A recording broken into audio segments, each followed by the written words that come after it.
আল্লাহ আমাদেরকে মাফ করুন, মসজিদের ইমাম মসজিদ নিয়োগ করতে গিয়েও সেটাও নাকি এই ধরনের কিছু লেনদেন করা লাগে। এই সমাজ কোথায় গিয়ে পৌঁছেছে? এখন আমরা দুর্নীতি দমনের জন্য কি করি? আমরা দুর্নীতির পাতা অথবা ডাল ধরে টান দিই, কিন্তু মূল যে জায়গাতে রয়ে যায়, কাণ্ড যে রয়ে যায়। দুর্নীতি যারা করেন তারা নিজে অন্য জায়গায় গিয়ে দুর্নীতির শিকার হন, এটা পছন্দ করেন না। তার মানে হচ্ছে সবাই দুর্নীতিকে ঘৃণা করে, কিন্তু নিজের জায়গাটায় নিজে লোভ সামলাতে পারে না, অথবা সিস্টেম তাকে বাধ্য করে। দুইটার একটা। যদি একটা হেলদি এনভায়রনমেন্ট আমরা ক্রিয়েট করতে পারি, তাহলে আলহামদুলিল্লাহ সবাই কমফোর্ট জোনে চলে আসে। আপনি ব্যবসা করে আনন্দিত, আরেকজন শিক্ষকতা করে আনন্দিত, এমনকি রাস্তায় যিনি পরিচ্ছন্নতা কর্মী তিনিও একটা প্রেস্টিজের সাথে তার দেশে তিনি সার্ভিস প্রোভাইড করেন। সবার জায়গায় সবাই নিরাপদ হবে, সন্তুষ্ট থাকবে।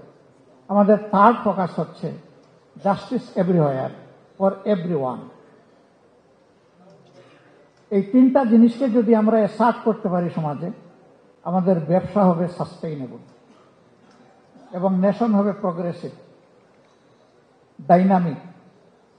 মিনিমাম এই তিন জিনিস যদি আমরা সমাজে অ্যাসার্ট করতে না পারি, এটা বিশ্বাস করার কোনো কারণ নাই যে এই সমাজ ভালোর দিকে আগাবে, বরঞ্চ আরো খারাপের দিকে যাবে।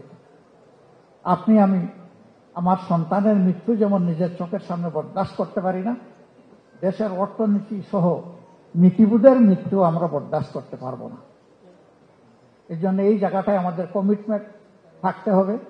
এবং এইখানে আমি আবারও বলবো যে রাজনৈতিক সদিচ্ছাই হচ্ছে মূল ইচ্ছা।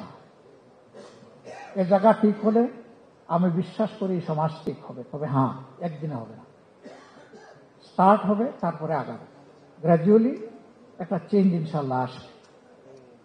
আমরা সেই বিপ্লবী পরিবর্তন নয়, বরঞ্চ যৌক্তিক পরিবর্তনের দিকে দেশটাকে যাতে সবাই মিলে নিতে পারি ইউনাইটেডলি। আমি সবাইকে আহ্বান জানাবো, সকল দল মত এবং সকল পেশা পক্ষের সবাই যেন আমরা দেশকে কন্টেইন করি এবং আমরা অন্তত একটা দৃঢ় সিদ্ধান্ত নেই, অতি আমাদের যা হবার হয়ে গেছে, এখন শুধু আমরা আগামী জেনারেশনের জন্য ভালো কিছু করব। আল্লাহ তাআলা আমাদেরকে এই তৌফিক দান করুন।